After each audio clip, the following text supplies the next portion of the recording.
Novi klip na mom kanalu? Da, moguće. Odakle da počnem?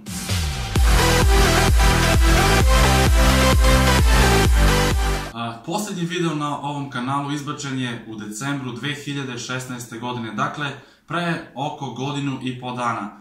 Prestao sam da snimam, nekako shvatio sam da to snimanje igrica ne ide baš uz mene, mislim to je sve okej, ali nekako nije to ono što ja zaista volim.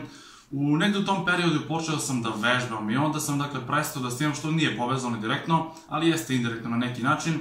Ovaj klip pravim samo da bih vas obavestio da ja još uvijek postojim na YouTube-u, napravio sam novi kanal, bit će to fitness YouTube kanal, dakle snimat ću klipove o vežbanju, ishrani i tako dalje.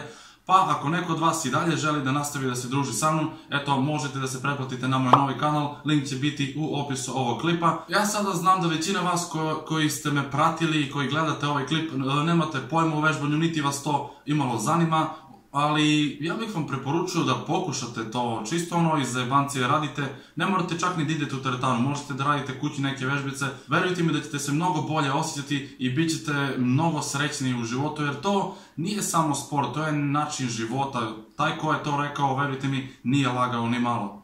Evo sada ću pokušati na neki način da vas motivišem. Ovo što vidite ovdje sam ja pre neke 2 godine, nekoliko dana pre nego što sam počeo da vežbam sa tegovima. A ovo ovdje sam isto ja, pre par dana je slika nova slika, izvinjavam se unapred što sam se slikao u donjem vešu, ali čisto da se vidi da ne preskačem i dane za noge. I eto ljudi moji, čisto da znate da još uvijek postojim na YouTube-u, pa ako želite da nastavite da me pratite i dalje, pretplatite se na moj novi kanal. Hvala vam unapred.